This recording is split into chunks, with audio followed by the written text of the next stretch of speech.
Hello बच्चों, आपका स्वागत है हमारे चैनल स्टडी विद प्रेम में। और आज की इस वीडियो में हम क्लास 6 विज्ञान के चैप्टर नंबर 8 जिसका नाम है प्रकाश, छायाएं एवं परिवर्तन, ठीक है, इसके सारे क्वेश्चन एंड आंसर को इस वीडियो में देखने वाले हैं। तो चलिए बिना किसी देरी के क्वेश्चन नंबर 1 को शुरू करते हैं। तो यहाँ पर हम लोगों का क्वेश्चन नंबर 1 है, नीचे दिए गए बॉक्सों के अक्षरों को पुनः व्यवस्थित यानी कि फिर से व्यवस्थित करना, ठीक है, करके एक ऐसा वाक्य बनाइए जिससे हमें अपारदर्शी वस्तुओं के बारे में जानकारी मिलने में सहायता हो। मतलब यहाँ पर जो है आपको बॉक्सों में कुछ चीज़ों के नाम दिए हुए हैं जिन्हें हमें जो है फिर से अच्छा करके यानी ठीक करके लिखना है, ठीक है। तो चलिए करते हैं हम लोग। तो यहाँ पर दिया हुआ है या छ अपारदर्शी बनाती वस्तुएं, ठीक है। तो इसको लोग कैसे हम लोग ठीक करके लिखेंगे बच्चों, देखिए कैसे ठीक करके लिखेंगे।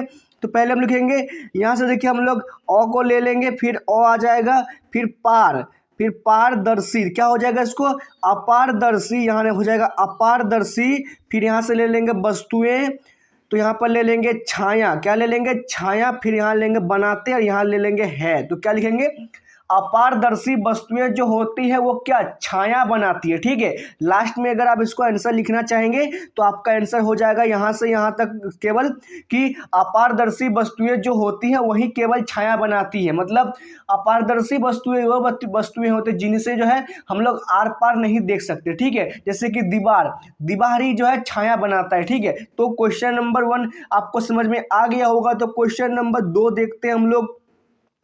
नीचे दी गई वस्तुओं अथवा पदार्थों को अपारदर्शी अथवा पारदर्शी अथवा पारभासी तथा दीप्त अथवा अदीप्त में वर्गीकरण कीजिए। देखिए यहाँ पर जो हम लोगों को कुछ चीज़ों के नाम दिए हुए हैं, कुछ वस्तुओं के नाम दिए हुए हैं जिन्हें जो है हम लोगों को उनके मतलब जिस प्रकार की वस्तुएं हैं उस प्रकार की वस्तु में उनको लिखना पड़ेगा, ठीक है। तो यहाँ पर हम लोगों को किस किस प्रकार में लिखना पड़ेगा, तो एक पारदर्शी में लिखना पड़ेगा जो वस्तुएं हैं, एगो अपारदर्शी, पारदर्शी, पारभासी, दीप्त और अदीप्त।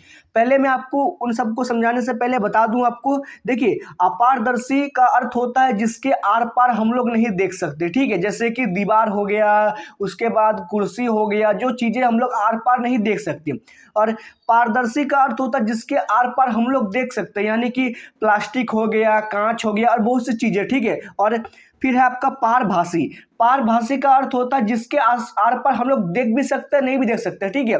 मतलब हल्का हल्का देख सकते हैं, हल्का हल्का नहीं भी देख सकते। उदाहरण में इसका ले लेते हैं हम लोग काला प्लास्टिक जो होता है उसके आर पार हम लोग देख भी सकते हैं नहीं भी देख सकते, ठीक है, हल्का हल्का दिखता है। फिर है आपका दीप्त का अर्थ होता है जो जलता है, ठीक है, जिसमें मतलब प्रकाश फैलाने की क्षमता होती है वो दीप्त कहलाता है। और अदीप्त जिसमें क्षमता नहीं होती है वो अदीप्त कहलाता है, यानी कि वह जलता नहीं है, ठीक है। तो चलिए इतना समझ गए आप लोग। फिर इसका आंसर देखते हैं। तो यहाँ पर इसका आंसर में यहाँ पर वस्तुओं का नाम को आप लोग पहले देख लीजिए, फिर आंसर में देखिए डायरेक्ट जो इसका आंसर बनाएंगे हम लोग। तो यहाँ पर पारदर्शी में यहाँ पर कौन कौन सी वस्तुएं आएंगी, तो वायु के आर पार हम लोग देख सकते हैं। फिर हो जाएगा जल के आर पार भी देख सकते हैं, लेकिन उसके लिए एक संयोग होना चाहिए कि जल एकदम साफ होना चाहिए, ठीक है। फिर कांच की सीट के आर पार भी हम लोग देख सकते हैं। प्रदीप्त नालिका का अर्थ होता है जो चमकीला नालिका होता है, ठीक, जिसमें प्रकाश होता है। फिर तार की जाली के भी आर पार देखा जा सकता है। तो ये क्या हो गया, ये हो गया आपका पारदर्शी का उदाहरण, ठीक है। अब अपारदर्शी का हम लोग उदाहरण देखते हैं। तो अपारदर्शी का उदाहरण में हम लोग का है चट्टान का टुकड़ा कहे या पत्थर का टुकड़ा भी कहे तो एक ही जैसा है, मतलब उसके आर पार जो है हम लोग नहीं देख सकते, ठीक है। फिर एल्यूमिनियम का जो बर्तन होता है उसको अगर आप लोग आंख के पास रखेंगे तो उसके आर पार भी जो है आप लोग नहीं देख पाएंगे। फिर आपका है लकड़ी का तख्ता, लकड़ी के भी आर पार नहीं देखा जा सकता है। मिट्टी तेल स्टोव, मतलब मिट्टी का तेल का जो स्टोव होता है, स्टोव के आर पार भी हम लोग नहीं देख सकते हैं। फिर है गत्ते की सीट यानी कार्डबोर्ड का जो सीट होता है मोटा मोटा, उसके आर पार भी हम लोग नहीं देख सकते हैं। सेलफोन के भी आर पार नहीं देखा जा सकता है। सीट, सीडी, छाता, दीवार, कार्बन पेपर सीट, तो इन सभी के आर पार जो है हम लोग नहीं देख सकते, इसलिए यह सब क्या है, ये सब जो है अपारदर्शी वस्तुएं हैं। फिर देखते हैं हम लोग का क्या है, फिर है पारभासी। पारभासी बताने बोल रहा है, तो पारभासी मतलब जिसके आर पार हम लोग देख भी सकते हैं नहीं भी। उदाहरण में देखिए क्या क्या दिया हुआ है। पॉलीथीन सीट, पॉलीथीन सीट इसका उदाहरण हो जाएगा। फिर धुआं, कोहरा, गैस बर्नर का ज्वाला, ठीक है, ये जो है पारभासी का मतलब उदाहरण हो गए हैं। फिर उसके बाद आपका है दीप्त। दीप्त मतलब जो जलते हैं, ठीक है, जो प्रकाश फैलाते हैं। तो लाल तप्त लोहे का टुकड़ा, लाल तप्त लोहे का टुकड़ा का अर्थ होता है गर्म लोहे का टुकड़ा, ठीक है। उसके बाद प्रकाशमान, प्रकाशमान टॉर्च, सूर्य, जुगनू, गैस बर्नर की ज्वाला, ये सभी चीजें जो है दीप्त वस्तु का उदाहरण है, ठीक है, मतलब जो जलते हैं, प्रकाश फैलाते हैं। फिर अदीप्त में कौन कौन आएगा, अदीप्त में आएगा चंद्रमा, मतलब जो जलता नहीं है, ठीक है। अदीप्त मतलब चंद्रमा के पास जो है अपना प्रकाश नहीं होता है, वो सूर्य के प्रकाश के कारण जो है चमकता है, ठीक है। तो चलिए क्वेश्चन नंबर 2 आप लोगों को समझ में आ गया होगा। फिर से एक बार आप लोग देख सकते हैं यहाँ पर, और कॉपी में इसको नोट कर लीजिए।